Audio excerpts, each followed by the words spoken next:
దేవునికి స్తోత్రం. ఏదైనా సత్య స్వరూపకు దేవదేవుడైన యెహోవా మహోన్నతమైన వాగ్దానం. నా మాట అగ్ని వంటిది కాదా, బండను బద్దలు చేసి సుత్తి వంటిది కాదా. ఇర్మియా గ్రంథం 23వ అధ్యాయం 29వ వచనం. ప్రియా మహిమాస్వరూపుడకు దేవదేవుని బిడ్డలారా, ప్రభువైన యేసుక్రీస్తు ఘనమైన నామములో మీ అందరికీ నా హృదయపూర్వకమైన శుభాలు ఈ ఉదయకాలంలో తెలియపరుస్తున్నాను. పరిశుద్ధ దేవుని బిడ్డలారా, మీరందరూ బాగున్నారు కదూ. మహిమాస్వరూపుడైన దేవదేవుడి యొక్క మహాకృప నిత్యం నిరంతరం మీతో ఉండాలని ప్రభు పాదసన్నిధిలో మీ కొరకు ప్రార్థిస్తున్నాను. మీ ప్రత్యేక ప్రార్థన అవసరం ఉంటే తప్పక మీరు వాట్సాప్ ద్వారా మెసేజ్ చేయండి. దేవదేవుడు మన జీవితంలో మన పక్షాన తన కార్యాభివృద్ధిని జరిగించగల మహాగణుడైన ఆ మహిమాస్వరూపుడైన దేవదేవుని యొక్క మహాకృపతో మనం నింపబడదాం. నా మాట అగ్ని వంటిది కాదా, బండను బద్దలు చేసి సుత్తి వంటిది కాదా అని ప్రభు సెలవిచ్చున్నాడు. అయితే అంత్య దినములలో మనుషులు దేవుని వాక్యాన్ని ఐస్కట్ వలె దురద చెవులు దురద తీర్చే కుచ్చివలే వాడటం ఎంతో విచారమని ప్రభుపేట మీకు తెలియపరుస్తున్నాను. దేవుని బిడ్డలారా, దేవుని యొక్క మాట అగ్ని వంటిది. అది ఎలాంటి బండలైనా బద్దలు చేసి సుత్తి వంటిది, సంటి వంటిది. దేవదేవునికి మహిమార్థంగా మన జీవితాలు కొనసాగుదాం, వాక్యానుసారంగా జీవిద్దాం. దేవుని వాక్యము మనలను పరిశుద్ధపరిచే అగ్ని.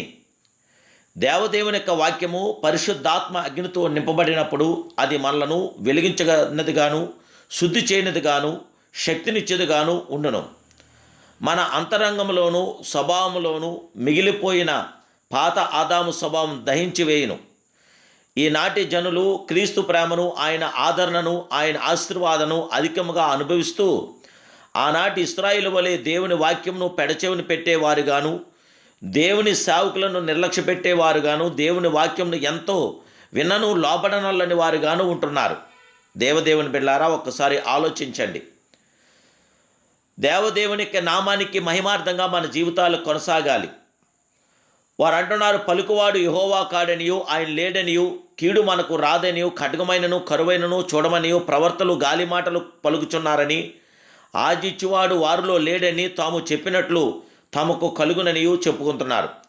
కావున సైన్యములకు అధిపతి యెహోవానగు దేవదేవుడు ఇలా సెలవిస్తున్నాడు, వారు ఈ మాటలు పలికినందున నా వాక్యము వారిని కాల్చినట్లు నీ నోట వాటిని అగ్నిగాను నా జనులకు కట్టెలుగాను నేను చేస్తునని సైన్యములకు అధిపతి యెహోవా దేవుడు ఇర్మియా గ్రంథం 5వ అధ్యాయం 12-14 వచనంలో తెలియపరుస్తున్నాడు ఆయన. దేవదేవుని బిడ్డలారా, దేవుడు ఇర్మియాకు ఇచ్చిన వాగ్దానమును బట్టి నిర్మోహమాటముగా దేవుని మాటలు ఉన్నట్లుగా బోధించిన ఇర్మియా సన్మానాలు సత్కారాలు పొందలేదు, కానీ బాధపరచబడిన సరసాల్లో ఉంచబడిన. అయితే ఇర్మియా ద్వారా దేవుడు పలికిన మాటలు అక్షరాలా నెరవేర్చబడ్డాయి. ఈ అంత్య దినాల్లో దేవుని అగ్నిజ్వాలలు నేటి క్రైస్తవ లోకాన్ని కంటుకోవాలి. పెంతెకోస్తు దినమున ఆకాశం నుండి పరిశుద్ధాత్మ అగ్ని దిగినట్లు నేడు జరగాలి. వాయువులను తనకు దూతలుగాను, అగ్ని జ్వాలలుగాను, తనకు పరిచారకులుగాను ఆయన చేసుకుని ఉన్నాడు.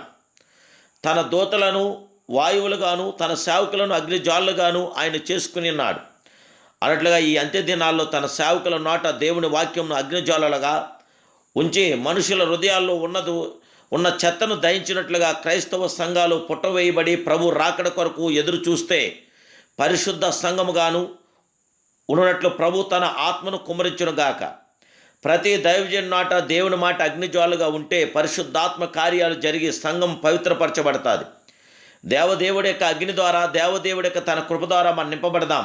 పరిశుద్ధాత్మ దేవుని యొక్క కార్యాభివృద్ధి మనం పొందుదాం. మన దేవుడు తన అగ్ని ద్వారా మనకి జయ విజయాలు అనుగ్రహించగల గొప్ప దేవుడు, తన కృపను కనికరాలు మనకి ఇవ్వగల గొప్ప దేవుడు. ఆ మహాజగత్రక్షుడికి ప్రార్థన చేసుకుందాం. మహాపరిశుద్ధుడు, మహోన్నతుడు, సర్వోన్నతుడు, సర్వాధికారమైన మా ప్రియ జగత్రక్షకుడు అయిన పరమ తండ్రి, ఈ ఉదయకాల సమయంలో నీ కుమారుడైన యేసుక్రీస్తు మహిమ కలిగిన నామములో నీ దాసుని యొక్క ప్రార్థన విన్నపాలు ఆలకించండి. ఇదిగో మీ బిడ్డలైన మమ్మల్ని అందరినీ మీరు కనికరించండి, కాపాడండి, బలపరచండి. మా శ్రోతలందరి పట్ల మీ కార్యం జరిగించండి. ఈ ఉదయకాల సమయంలో ఈ యొక్క వాగ్దానం చేత బిడ్డలందరికీ జయ విజయం దయచేసి అందరినంతా కూడా మీరు మండించండి. అందరి జీవితాల్లో జయ విజయాలు దయచేయండి. పరిశుద్ధాత్మ గొప్ప మీ తాకిడి బిడ్డలకు దయచేసి విజయవంతన ప్రతి ఆత్మకార్యం బిడ్డలకు దయచేసి సదా మీ కృపలో బలపరచమని నా ప్రభును రక్షకుడు పరిశుద్ధులని యేసు నామములో ఈ ప్రార్థనకి సమర్పిస్తున్నాను పరమ తండ్రి. Amen. Amen. Amen. May God bless you.